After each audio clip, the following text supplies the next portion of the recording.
right.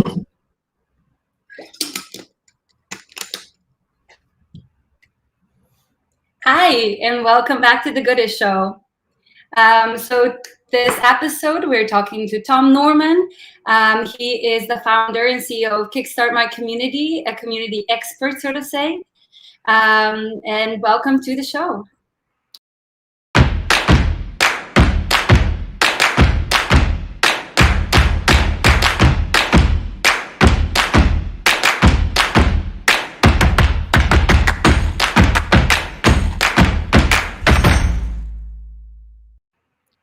Welcome back, everyone. And thank you, Tom, for joining us. How are you?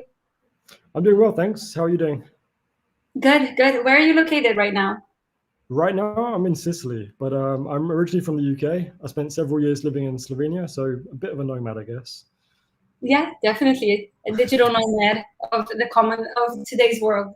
Oh, yeah. So yeah, thank you for joining us. I think we're all really excited to just talk about brand communities, about how really to harvest like a good atmosphere within your brand, how to invite people to share your values. And so yeah, let's start with kind of your entrepreneurship journey. How did you get started, and why did you get interested in building communities? Sure. So I guess my entrepreneurial journey started probably early 20s, if not before. Basically, I was trying to become successful.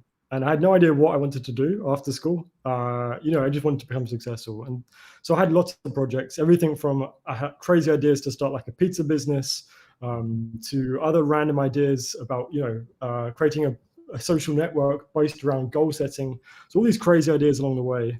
One of my first proper ventures, I guess, was I traveled to Europe on a low budget and wrote a book about travel. And that was my first proper thing, which I finally finished and finally published. But it also taught me, I published the book. Not many people bought it. I think my grandma bought 8 copies. We probably sold about 50 copies in total. So it wasn't a big success, let's say. And after that, I was kind of left trying to figure out what to do next. So yeah, fast forward some years, I've had experience with a few different startups, everything from like there was an AI startup I was involved with for a while. I was involved with a car insurance startup, which I currently use there. I currently do some of the community management for them. And I was involved with lots of things to do with people. For somebody who didn't know what they wanted to do, just exploring and just seeing where it took me, looking back, I started to realize that people were the element which drew everything together. Like it's always about people, always about connecting people, finding ways to bring them together.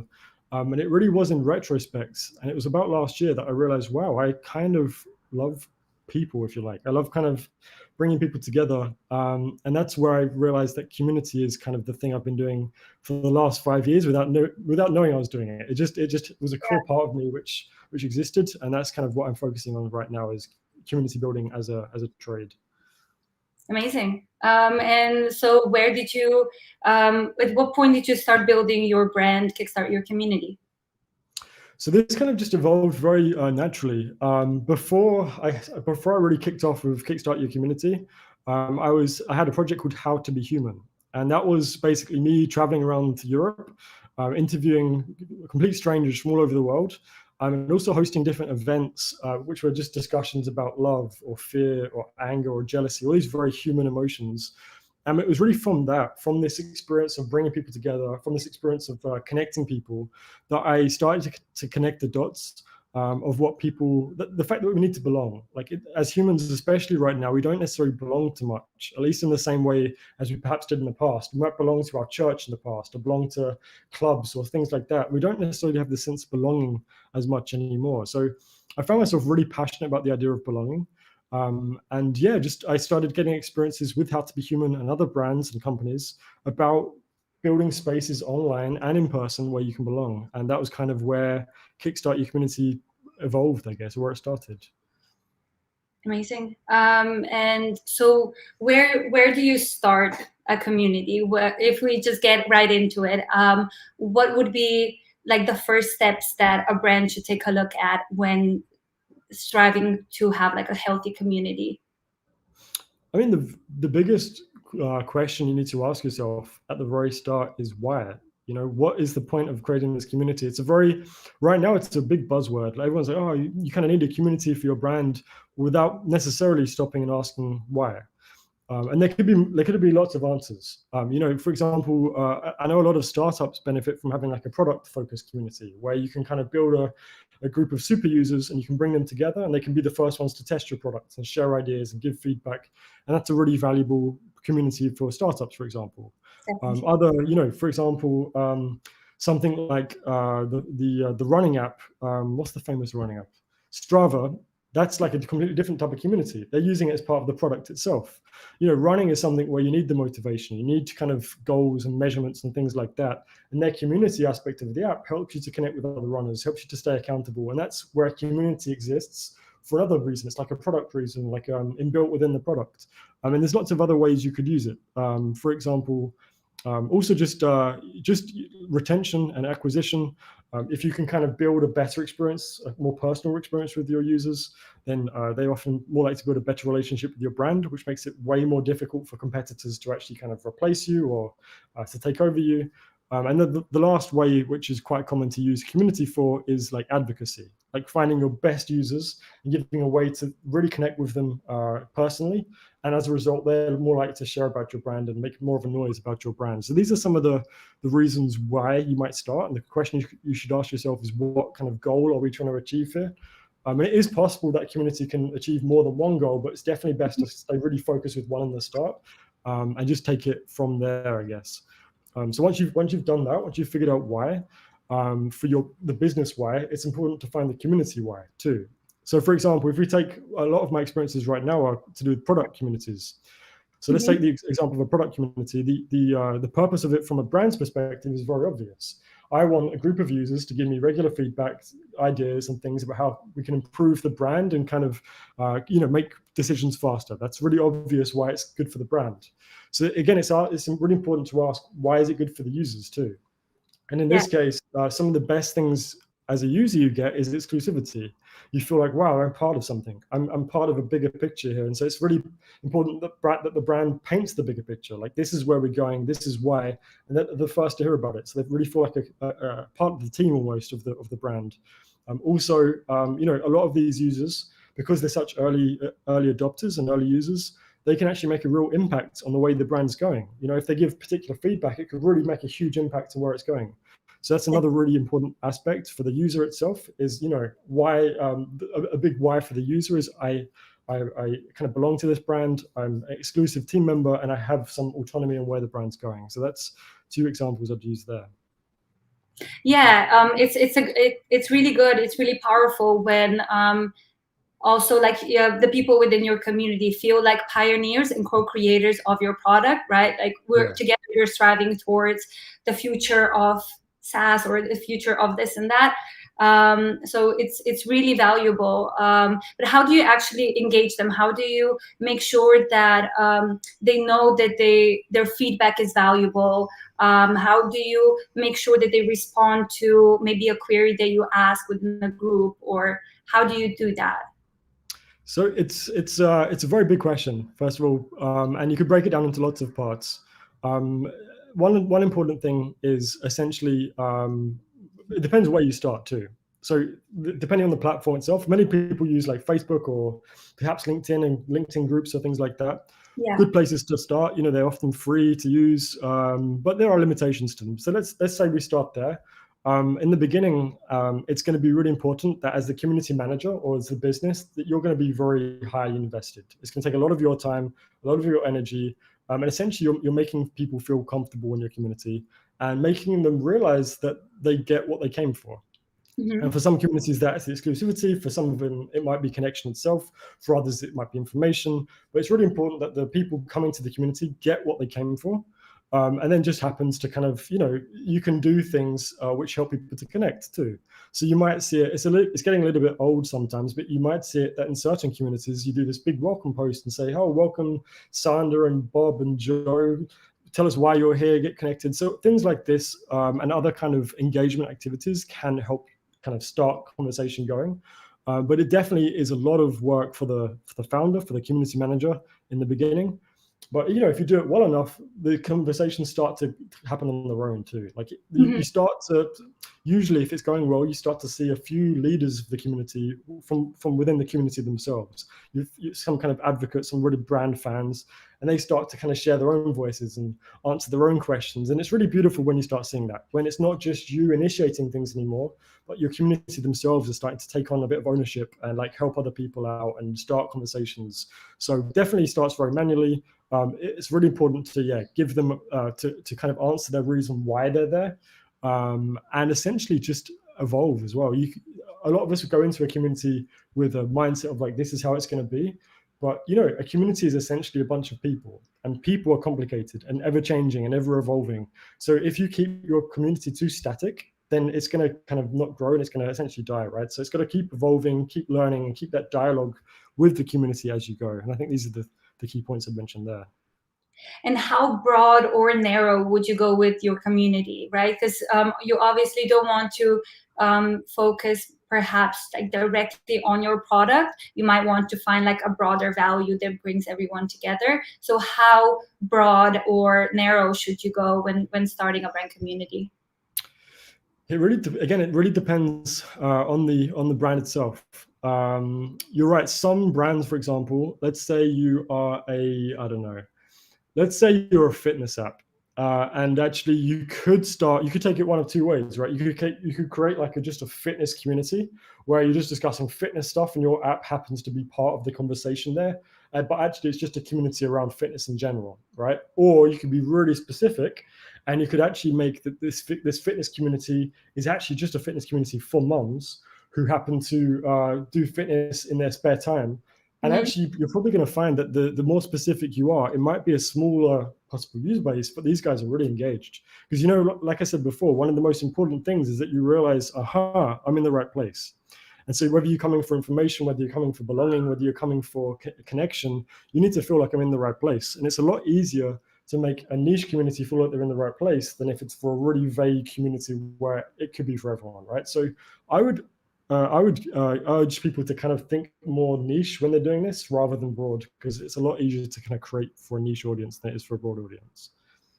Yeah, and then as well, you are building towards your community, your specific community, to your brand that they are so aware of, right? But so what are one of the biggest mistakes that you've noticed with your clients when people start building communities? What's kind of like the main mistakes that people tend to make? One thing I've noticed a lot is people. It's in two parts. Actually, I mentioned two parts to this. People overthink how it sounds quite easy. It sounds easy to post a couple of times a week on Facebook and make people and build a community from that. But actually, it's a lot more difficult than you think, and it takes a lot more persistence than you might think too. Like, it is a dialogue, and it's not as easy as just putting out content and that's it. It's very much a dialogue, conversation. Things you think are going to really succeed don't succeed, and things which you put out last minute really succeed. So it's really just a huge, complicated dialogue where you have no idea what's happening really. But what I'd add to that is one of the things I see again and again is people trying to segment the conversations too quickly. It's really important just in the start, put everyone in one place, get the dialogues happening, and then see from there where we can break it off into smaller chats. Quite often we kind of go in with too many ideas, like, oh, we want this part of the community for people to talk about this, and this part for people to talk about this, and this part for people to talk about this. But people don't do that. People are not interested in these kind of things you've thought about. So it's really important just to get the conversation started somewhere, and then see what kind of communication happens anyway, and build it from there. So that's something I've seen again and again. And what happens? Imagine if we use a literal example. Sometimes, especially with online communities, we get a little bit lost with what it really means. But it's essentially humans gathering. So if we take that offline for a second and imagine like a big hall, right?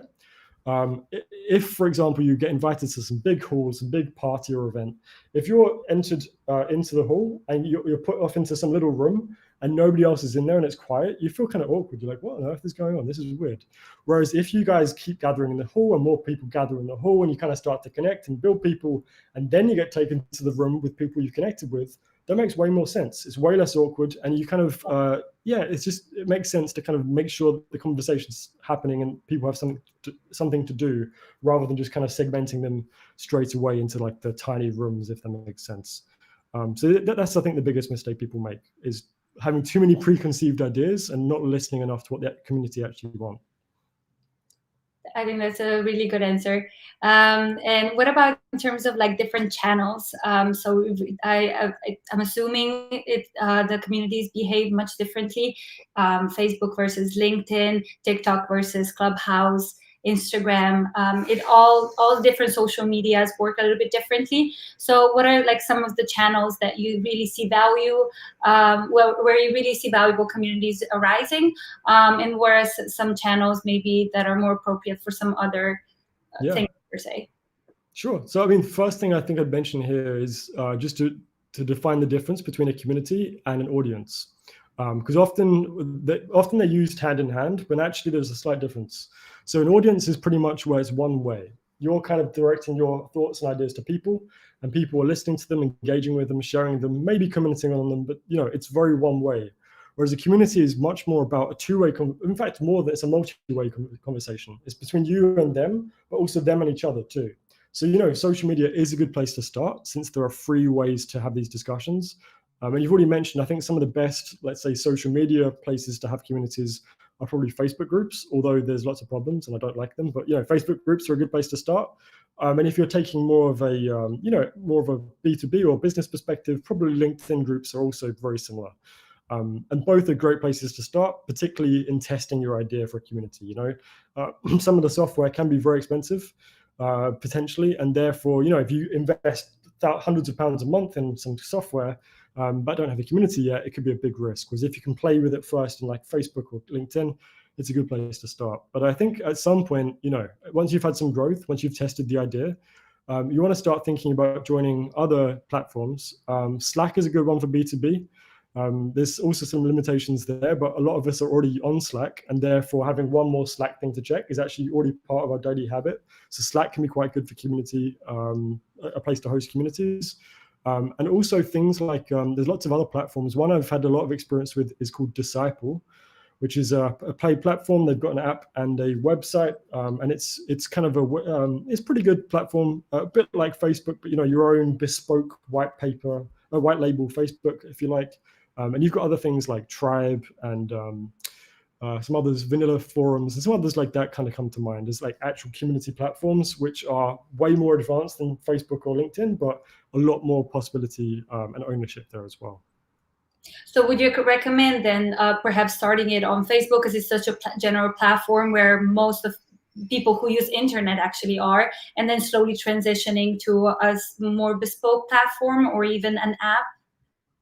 Yeah, this is what I always do for two reasons. One, testing the idea first before you start spending money on the platform itself. And secondly, the only thing you've got to be careful of here is, like you say, Facebook is pretty much part of everyday life. You're on there anyway, and you just happen to see a post from a community, and that's why you engage. Yeah. So it's important to realize that once you switch from Facebook to something else, you're going to see a big drop off. If people don't have the same not incentive, the same kind of exposure to your posts if they're not on the app already. So it's really important that if you do choose to be on Facebook or LinkedIn, that you have built a habit with your users, or you kind of find a way to bring them into the new platform, and don't just rely on organic exposure like you might get through Facebook. Okay, I think that's really interesting. And what about in regards to like the 2020 lockdown, all the recent pandemic turmoil we've been experiencing? Has that influenced communities, brand communities in general? Have you noticed like a change? Yeah, so for me, again, I'm relatively new officially to the industry. I've been doing it for like 4 or 5 years, but officially like the last year and a half or so. And really, I've seen this whole community industry boom. Like it feels a bit like where perhaps growth hacking was 10 years ago. People are suddenly waking up to the fact that businesses are essentially humans, and humans gather. And how can we kind of gather people to benefit the people in the business? So I think it's been a real boom in communities, and I think that happens partly because of the pandemic. And people are being forced to kind of find their ways to belong, or ways to connect online and digitally, not just in person and in cafes. So I think it's had a big impact. And the community industry itself, there's so many new books being put out right now about the community industry, so many new podcasts being started. Like this, it's a really great time to be kind of in this kind of booming industry, if you like. And what about some of these like new social media? They also rose due to like the pandemic, like Clubhouse. TikTok has become really popular. It did exist before, but Yeah. where do you see like the value of this new age social media? I mean, I think the important thing, again, I think social media, especially TikTok and potentially Clubhouse, it's TikTok especially is very much audience related, right? You are directing to your audience, and it's one way. So as a community platform, I don't see it as particularly valuable. So I think humans like to connect and like to have conversations. So wherever makes that conversation as easy as possible, and yeah, whatever makes that conversation and the ability to connect as easy as possible, I think will win in the long run. The reason we send WhatsApp messages rather than text messages or emails or written messages is because it's easier, it's quicker, it's more direct. So I think anything that makes that experience simpler will be good in the long run for communities. And you mentioned a little bit about like B2B already, saying that Slack might be like a nice platform for B2B communities. So how would you kind of differentiate the B2C communities versus the B2B ones? And how would you create like a B2B community? Where would you start? Because it is slightly different to a B2C community. Yeah, I think it's really important, again, just to go back to why people are going to be there. So, for example, B2B, a lot of B2B people will typically have their own goals or targets that need to hit. So, for example, let's take a community like HubSpot, for example, right? I was listening to a podcast recently, and this guy was a previous HubSpot community manager, maybe current, I can't remember, but he was saying, let's say most people using HubSpot will actually have their own goals to grow a mailing list, to kind of utilize this mailing list to sell things, to kind of create events, to kind of do whatever you might do with this mailing list. But you're trying to grow a mailing list and trying to kind of have success for your business. So the great thing about B2B communities is people have set goals or set things they want to achieve. And actually, if your community helps them to achieve that, that's great, because it's a really obvious place to kind of be, right? Whereas in some ways, B2C is a little bit more difficult because goals might be more wishy-washy. Goals might not be so clear, and it might be a more difficult sell. If you're trying to achieve a goal and somebody says like, yeah, it's £12 or €12 a month to achieve that goal, you're maybe in a business perspective, you're a lot more like, okay, I'll do that. Whereas a personal perspective, you're like, oh, is it worth it? So I think from that perspective, B2B could be slightly easier. However, I think it's really important that with a B2B like community, that it's really obvious what value people are going to get. B2C, people might be more willing to be there just for connecting, just for community, just for sharing cat memes or recipes. They might be more up for doing that. Whereas B2B, I think your value has to be front and center. Because, if you're in a work or a business environment, you haven't got much time. You've not got, it's fast paced, it's quick. So you need to make sure that the community is inherently valuable and obvious. Otherwise, people won't be staying around for long. Interesting, yeah. And how do you go about measuring your work? How do you set your KPIs for community building? Again, it very much depends on what your initial goal was. So, for example, let's say a product community where the community exists to kind of help you to make the product better. Product feedback, getting lots of conversations and ideas about the product. For that, there's two metrics I'd really think about. The first is like an overall community metric, just to see the current health of the community. And something I typically like for this is DAU over MAU, meaning daily active users over monthly active users.